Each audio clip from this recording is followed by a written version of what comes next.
Welcome back to 9 Hours, 9 Persons, 9 Doors. Last we left off, we were trying to figure out which door to go through. And I've decided that it had to be door number 5. Hey, wait. Junpei's cry echoed across the room. The 4 people walking toward the door stopped and turned back toward him. I want to go through door 5 too. The words were scarcely out of his mouth when June spoke up. What? What are you saying, Junpei? If you're going through that door, then I'm going with you. He turned around to look at her. No, you can't. I can't take you with me. Why? Well, you know what's in there, don't you? Are you sure you want to see that? June opened her mouth, as if to say something, but instead closed it again and looked at the floor. Junpei felt an ache in his chest at her clear distress, but the choice was not his to make. There was nothing else that he could do. Junpei turned away from June, doing his best to silence his turbulent emotions. Please, let me go into door 5. Seven scratched his head and looked at the young man. Man. Now we're right back where we started. You know that? Junpei's bracelet number is 5, right? If we're going to add Junpei, then we must subtract 5 from the rest of us. Snake turned to Ace. Ace, please take good care of Clover. Oh, alright. That's fine. 1 plus 4 equals 5. Don't go away. You need to listen to me, Clover. Go to door 4 with the others. No, don't be so selfish. Snake's tone was harsh. Tears welled up in Clover's eyes. She bit her lip and did her best to fight them off. Snake's expression softened, and he put his arms around Clover. He held her close and whispered into her ear, "You'll be fine. Just relax." It looked as though he whispered 2 or 3 more words, but whatever they were, Junpei didn't hear them. He couldn't help but wonder what the other man had said. Snake pulled back from his sister, his eyes kind and inquiring. Okay, I understand. Her voice was barely audible from where Junpei stood. Before long, new teams were assembled. Those going to door 5. 7, Snake, and Junpei. 7 plus 2 plus 5 equals 14. 1 plus 4 equals 5. Those going to door 4. Lotus, Santa, June, Ace, and Clover. 8 plus 3 plus 6 plus 1 plus 4 equals 22. 2 plus 2 is 4. 7, Snake, and Junpei scanned their numbered bracelets in quick succession. Green, the screen of the red, showed 3 asterisks. Alright then, let's go. Junpei glanced around one last time, his hand resting on the lever of the red. Okay, please be careful. Concern was written plainly across her face. Junpei looked her in the eye, gave what he hoped was a reassuring nod. He pulled the lever.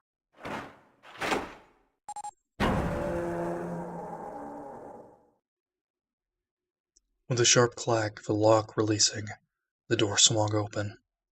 Ahead of them in the small hallway were the pitiful remains of the 9th man. For a moment, Junpei froze.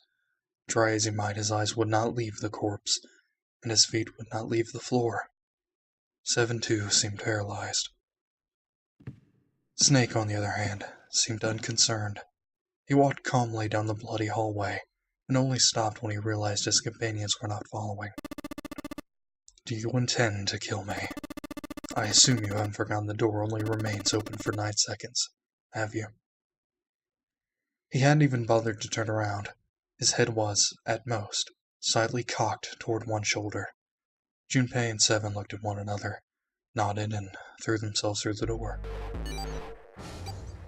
As they did, a cold tone sounded from the left wrists of all 3 men. 7 and Junpei looked down at their bracelets.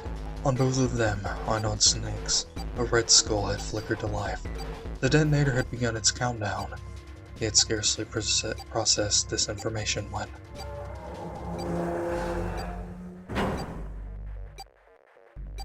With a metallic slam, the numbered door behind them swung shut.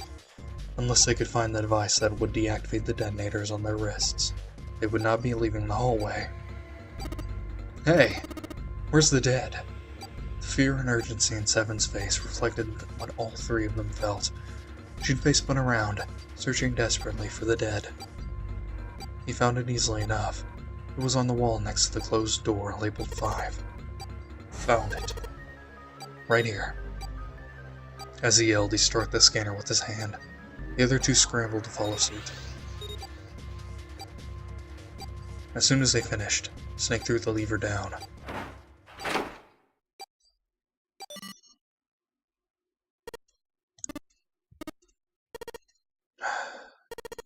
Well, looks like it stopped.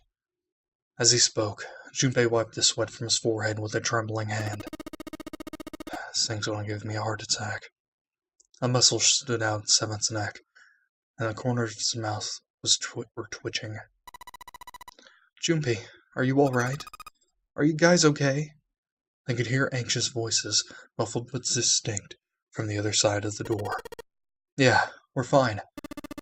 The detonators have been deactivated. They heard relief sighs, and even through the door the three men could feel the tension disperse. Alright, we're moving on. Be careful, okay? Okay, sure thing. They heard footsteps moving away, and before long they were all alone again. Junpei looked around. The hallway hit a dead end 20 or 30 feet from where they stood. A thick iron wall blocked their way. Try as they might to force it, the wall refused to move. To the left, however, was a wooden door that looked positively inviting by comparison. In the middle of it was a plaque that read First Class. First class cabin, huh? Well, it seems like it. Let's have a look then, shall we?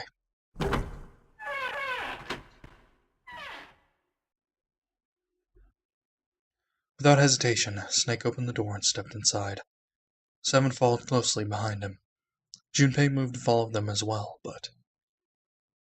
He stopped, just short of the threshold, and looked back, not knowing why. Lying in the small hallway was a man's body, or at least, what was left of it. He tried hard to avoid looking at the grisly scene, but it just wouldn't leave his mind. What had once been a man's internal organs now looked like so much vomit, as though something had chewed up and spit out the better part of his torso. It was hideous, but still, it was cruel. It was hard to believe that the thing on the floor had once been human. The black pool of thick blood, the lumps of glistening flesh spread across the floor, the awkward twisted tangle of shredded intestines, the head wrenched to some grotesque, unnatural position. The man's glasses lay next to his head. The lenses were cracked and the frame bent and distorted. And next to the glasses lay a bracelet, the number 9 still displayed on its face. Lastly, let us discuss how to remove the bracelets. There are only 2 ways to do so. 1. You escape from the ship. 2. Your heart rate reaches 0. In other words, once this bracelet is taken outside the confines of the ship, or detects that its wearer's heartbeat has fallen to 0, it will shut down automatically. Suddenly, Junpei felt his stomach convulse, and a knot of muscle gripped his throat. He clapped his hands over his mouth and ran to the first-class cabin. The atmosphere changed immediately. The room was gorgeous, and despite the apparent age of the ship, none the worse for wear. He looked around. Seven and Snake were nowhere to be seen. There were 2 doors on the right side of the room. He opened the one on his right and went through. On the other side of the door was a short hallway. He jogged down the hallway, opened the door on the other end, and peeked through. There they were, to his right, busy examining something. He stepped through the door and walked toward them. What's up? Check this out. We found this thing here on the door. The red light's on. Does that mean it's locked? So I would assume. Is there any other way out? We looked around a little. Other than this door, we didn't find anything. So you're telling me that unless we can open this door... Yes, we won't be going anywhere. Junpei stepped away from the door and looked around the room. The room they were in looked like a bedroom. If the room he'd originally entered was the living room, or whatever passed for one on the ship. Alright, let's find a way to open this door. Come on, guys.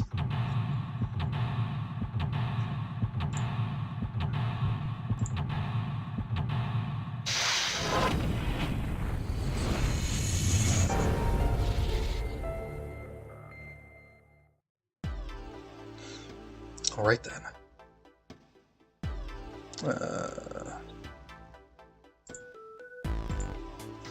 White desk. Feels kinda fancy.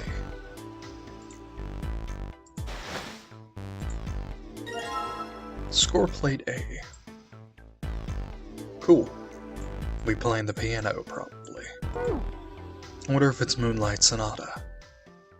It took Junpei by surprise. Snake, usually so calm and collected, suddenly began to move. He stared about the room almost frantically, clearly looking for something. No, Junpei thought, not staring. After all, he's blind. Blind or not, Snake was clearly attempting to do something.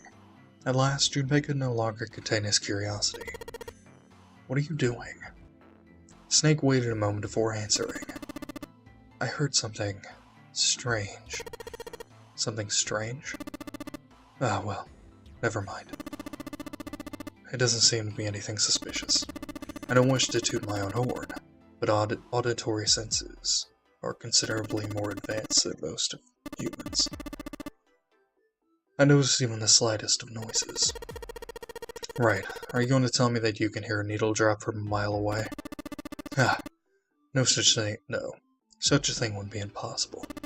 However, by listening to the sound of footsteps and breathing, as well as sound echoing off the environment, I can locate most objects.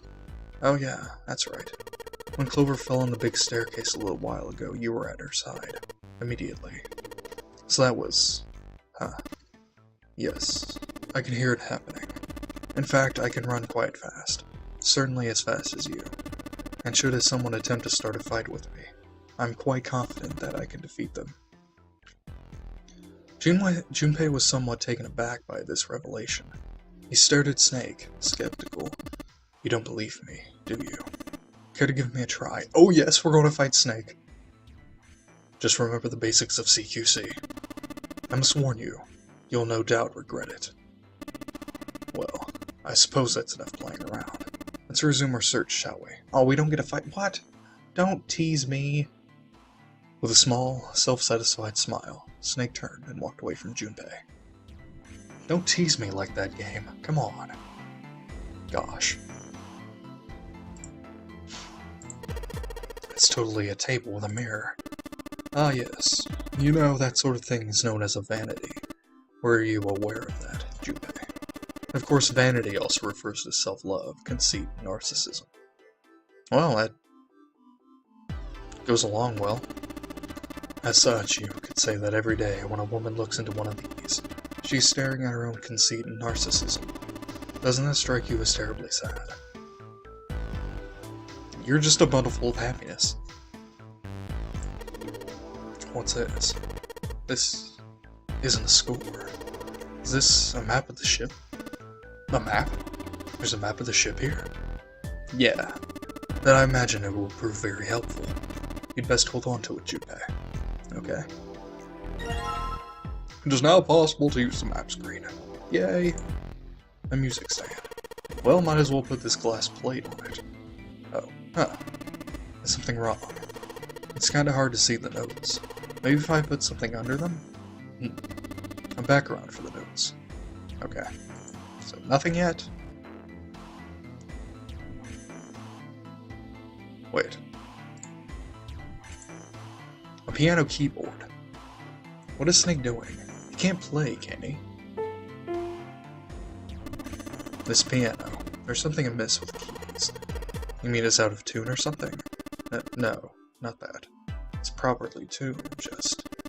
Well, the sounds are clearly purposefully different. The C key doesn't yield a C, but rather a different note entirely. The same goes for the D keys. They play some other note. Why do you think it's like that? Isn't it painfully obvious? Zero modified it in some way. This piano, you see, is part of one of the puzzles Zero has set for us. Perhaps if we play the keys in correct order, something will happen. In other words, we need to play a song on the piano. I believe so. Right.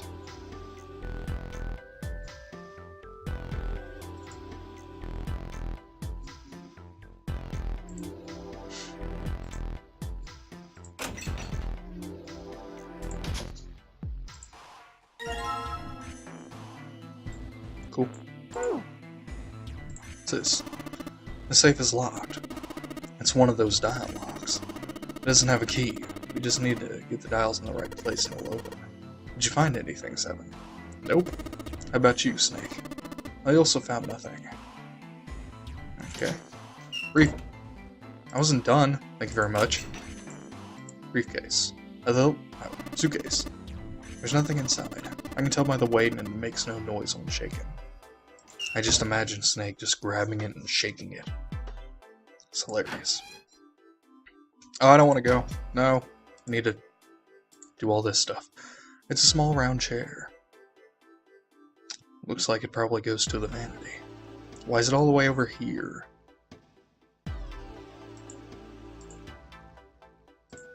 I guess that is everything. Let's go left door. Hello? Oh, hello? It's a heavy piece of paper that's been folded in half. It has score printed out in front of it. Score? That's gotta mean musical score. If that's true, then the score we just found was probably in here. At least at some point. Take it. Take it. What are you doing? This is some sort of antique desk. Makes sense though, I guess. This whole room's full of antiques. You get a nice handful of cash for all the stuff in here. Wouldn't be surprised. Oh hey! Huh? There's something in the back. Let's see if I can reach it. Just a little... it's hot. You aren't real smart, are you? Come on, of course it's gonna be hot. It's a fire. Even a monkey knows it should stick its hand in a fire. Screw you. I thought it would have been fun to do that. Gosh. A fireplace, huh? I don't see one of these too often. Aren't a lot of people these days with real fireplaces and real fires? Yeah, shut up. I get it. You're going to use this vase, right? That's pretty clever, Junpei. We just gotta fill this thing with water. I just thought it looked pretty. I wasn't gonna fill it with water. What do you think I am? Some kind of connoisseur? Which I am.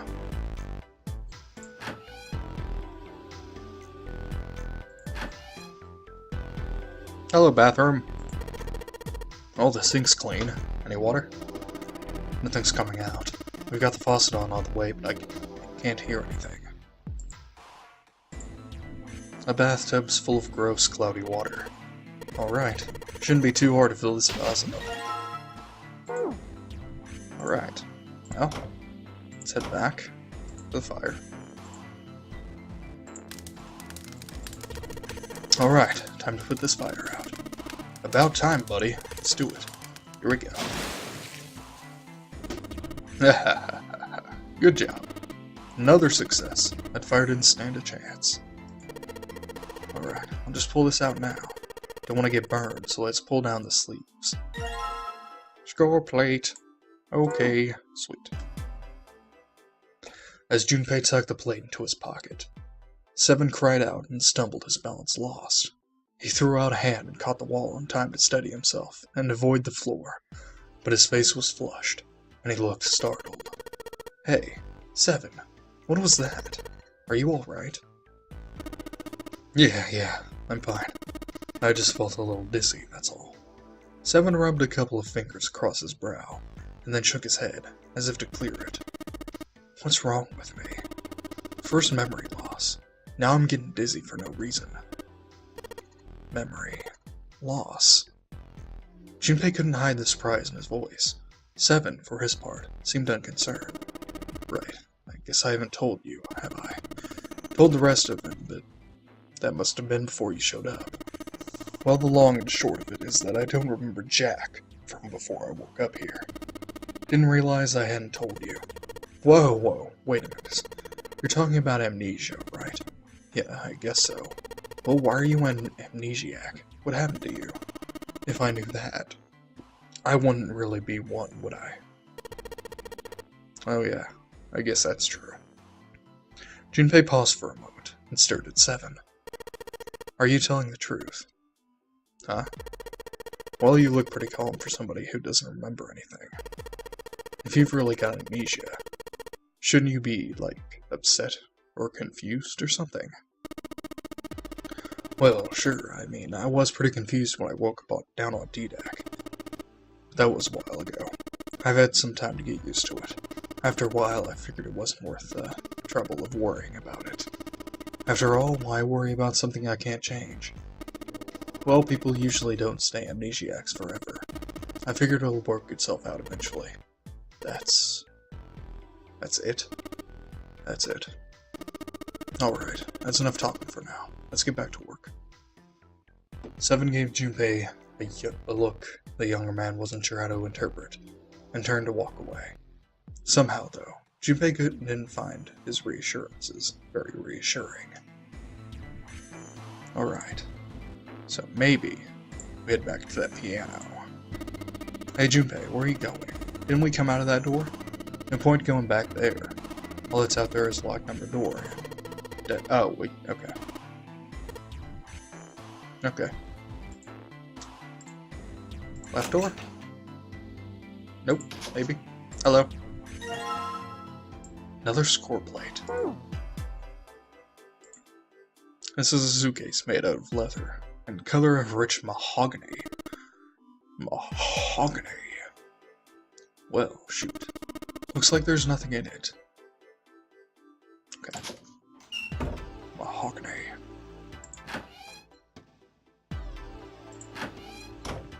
Okay, here we go.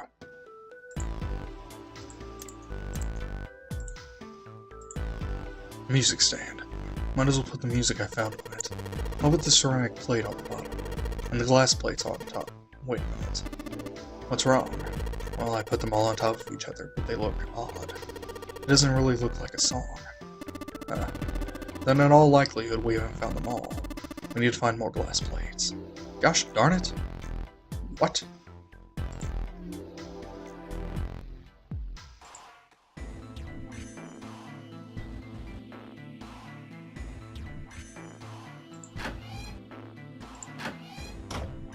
Wait. Ah, doors. You all look the same.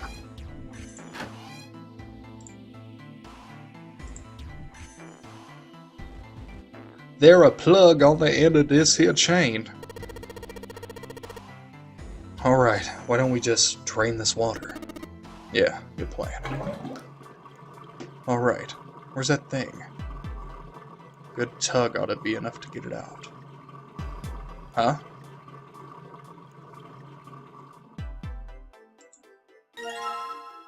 Okay. Is that all of them? Might as well check.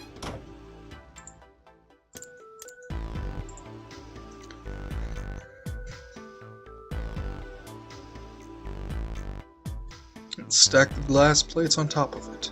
Alright, good. Sweet. Now I can play the music. Junpei, would you be so kind as to play the piano? I am unable to, you see. I'm sure I needn't tell you, but the keys on this piano are not what you might expect them to be. C won't be C, D won't be D, and so forth. You must listen carefully to determine which keys to strike. Do you understand? Yeah? Alright, let's give this a shot. Okay. So that is F, but it probably won't be F, right?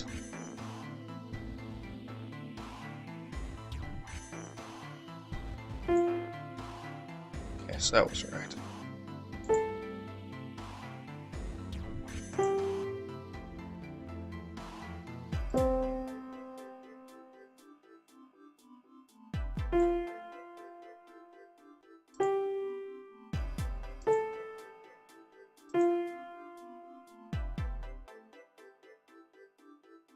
I've heard the song.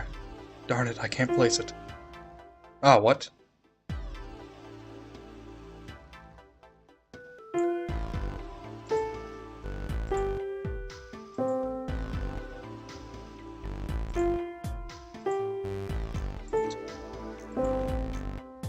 Ah!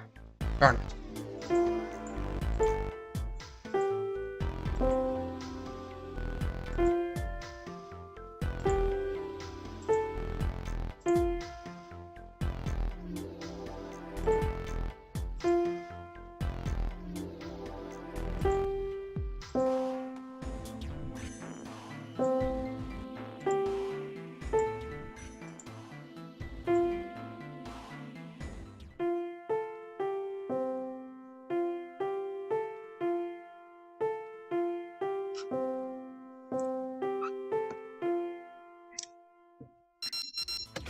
And we're done. Music is not my forte. And wait, what's that noise? Junpei, we did it. Looks like it worked. I heard something unlock over by the exit. Let's go. Good plan. Stand. Bow. Be seated. Well, I guess he hasn't forgotten that. At least Snake thinks it's funny. Yes, I suppose that was the classroom bell, wasn't it? Oh! It was the classroom bell. I don't imagine that's what Zero was thinking of, however. No, Zero almost certainly meant to suggest Westminster, not middle school. Westminster? The palace? Yeah, that's where I heard it. Yeah. The palace in London that plays host these days to the Houses of Parliament. You've heard of Big Ben, the famous clock tower, yes? Big Ben plays that very collection of notes on the hour. London, the capital of England, huh? At any rate, the door is now unlocked. Let's leave this place immediately. Yeah, I remember now. I didn't want to click that.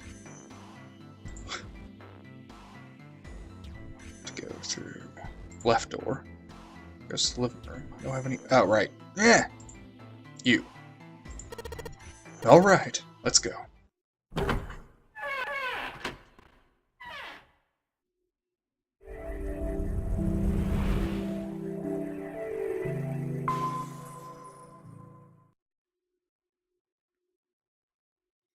He came out of the door and into a long straight hallway. He paused for a moment and turned around to look behind him. 7 was bent over, apparently doing something to the door. What's he up to? Junpei had spoke more or less to himself, but apparently 7 had heard anyway. The larger man stood up and turned to Junpei. I was just putting one of those plates in there. It ought to keep the door from locking again. Now we can come back here at any time we want, right? Why would you want to come back here? Snake was a reasonable one. 7 thought about it for a moment before he answered. I might like to play a little piano. Piano? Come on, let's get moving. We aren't out of this yet. Without waiting for an answer, 7 started off down the hallway. Snake shrugged, sighed, and quietly followed 7. That's a lie, Junpei thought to himself. He had difficulty enough believing 7 could play the piano. But even if he could, the piano they just left was largely useless. The keyboard was completely scrambled. If 7 wanted to come back, it was unlikely he'd intended to do so in order to play piano. But if that was the case, why would he want to leave the door unlocked? Junpei frowned, took one last look at the door, and then walked away toward his companion.